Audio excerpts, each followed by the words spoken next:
Seguimos falando sobre a PEC da transição. O senador Alessandro Vieira, do PSDB, protocolou uma PEC alternativa à que foi apresentada pela equipe do novo governo. Um dos principais pontos de mudança é o valor fora do teto de gastos para financiar projetos sociais. 70 bilhões de reais. A minuta da PEC prevê quase 200 bilhões. Para entender melhor essa proposta, nada melhor do que conversar com o próprio autor, senador Alessandro Vieira. Senador, muito obrigada por estar conosco. Uma boa noite. Boa noite, é um prazer estar conversando com vocês. Bem, senador, eu começo exatamente com esse principal ponto de divergência entre o texto apresentado pelo senhor e a proposta da equipe de transição, que é o valor extrateto. O ex-ministro da Fazenda e integrante da equipe de transição, Nelson Barbosa, ele disse que 70 bilhões é pouco. É pouco, senador? Veja, 70 bilhões nunca vai ser pouco em nenhuma matemática. O que a gente precisa entender com clareza é o momento que a gente está vivendo. A gente está no final da legislatura, o governo eleito ainda não assumiu, não tem equipe formada para a área econômica e a gente tem um espaço de tempo muito curto para legislar, para emendar a Constituição. Então, o que a gente está propondo é que se trate daquilo que é especificamente urgente, é claramente urgente, que é a questão dos R$ 600 do Auxílio Brasil, que vai voltar a se chamar Bolsa Família, e a criação do benefício para a primeira infância de R$ 150. Esses dois programas custam adicionalmente, além daquilo que já está previsto dentro do teto, cerca de 70 bilhões de reais.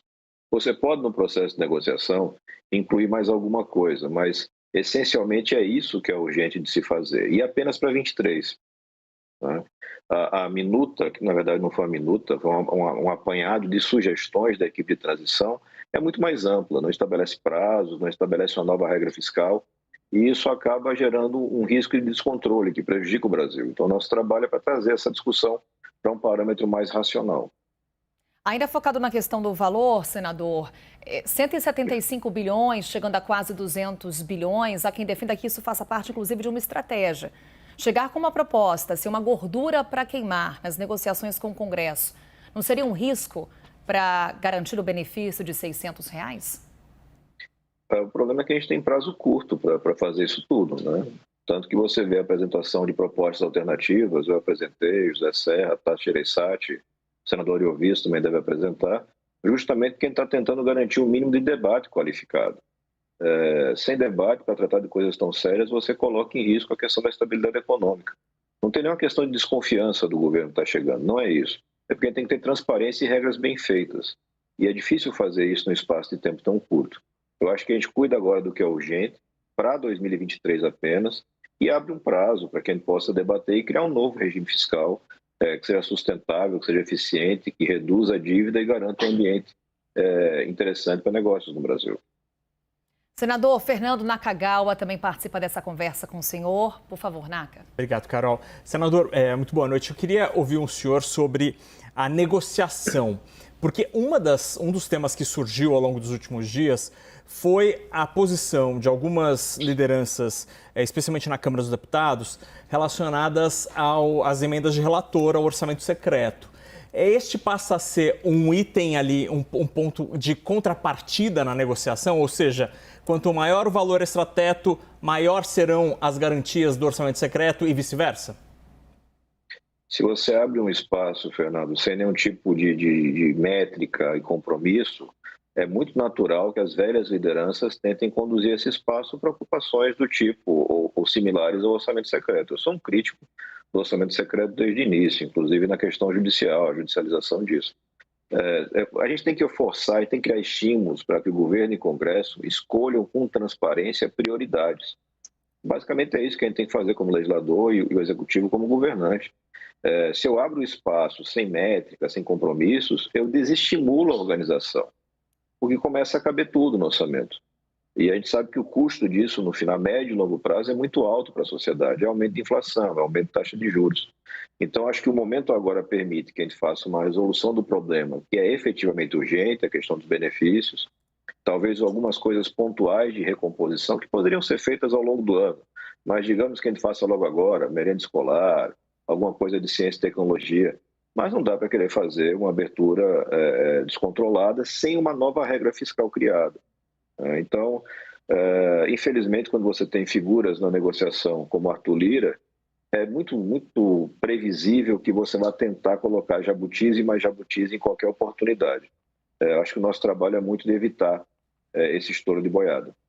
Senador, aproveitando, o senhor insiste bastante na questão de uma nova regra fiscal. A proposta alternativa, por exemplo, do senador Tasso Gereissati, prevê a preservação do teto de gastos. A sua proposta é de que o governo apresente até julho uma nova âncora. Por que não tentar preservar o teto de gastos? Você pode ter a preservação do teto de gastos, mas uma regra que você teve que excepcionalizar em todos os anos do governo Bolsonaro me parece uma regra ineficiente. A gente tem como melhorar isso. O que o Tasso faz, e com muita qualidade, é ampliar o teto. Ele amplia o espaço em cerca de 80 bilhões e essa ampliação é permanente, porque muda a fórmula de cálculo. É uma boa solução. Mas você tem várias outras coisas para fazer. Você pode usar para uma regra feita em lei complementar que cuide do fluxo ou da expectativa da dívida, da projeção da dívida. Você tem um regime de metas que pode ser criado. Tem boas ideias na mesa para serem discutidas, mas elas exigem tempo para que você possa ter análise da imprensa, da sociedade, da academia e um debate transparente. Correr agora pode gerar mais problemas do que soluções. Essa é a minha preocupação principal. Por isso a minha sugestão de se colocar um prazo. O que eu acho que é absolutamente inaceitável é você não ter nenhuma regra. A confiar no perfil de governos anteriores do presidente Lula. Não dá para ser assim, a gente tem que ter regras, As instituições estão acima das pessoas.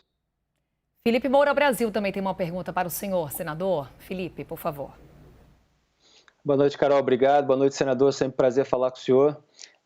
Em relação ao corte de gastos que é necessário, a gente vê muito essa discussão sobre o valor nesse momento, com esse prazo exíguo, como o senhor disse, existe toda uma dificuldade também de articulação política para já deixar isso devidamente projetado. Pelo que eu entendi, o senhor quer que valha por um ano só para ser renegociado lá na frente. Mas o que precisa ser feito paralelamente a isso para que haja realmente uma priorização, por exemplo, dos pobres dentro do orçamento? Quer dizer, não há gastos que estão sendo mal feitos, que precisam ser revistos, assim como reformas que precisam ser feitas? Sem dúvida, Felipe. E se você faz agora, essa é a minha motivação. Se eu faço agora essa concessão de crédito quase que ilimitada, sem prazo, sem regras, eu desestimulo o Executivo e Congresso para legislarem naquilo que é necessário, que é a definição de prioridades, enxugamento da máquina, as reformas administrativa e tributária. Deixa de ser urgente, porque eu já vou ter o espaço no orçamento, eu vou poder endividar e fazer a cobertura com dívida daquilo que eu quero executar no governo. Então, o que a gente está tentando fazer é evitar isso, é criar justamente o cenário contrário, um cenário que seja propício para as reformas, que seja propício para uma redefinição de prioridades. E a gente tem que resolver alguns problemas e alguns gargalos, como é o caso do orçamento secreto, onde você tem cerca de 20 bilhões de reais distribuídos por critérios meramente politiqueiros. A gente tem que resolver os problemas. Uma PEC aprovada de qualquer jeito agora acaba jogando tudo isso para debaixo do tapete. E o prejuízo quem vai pagar são justamente os mais carentes.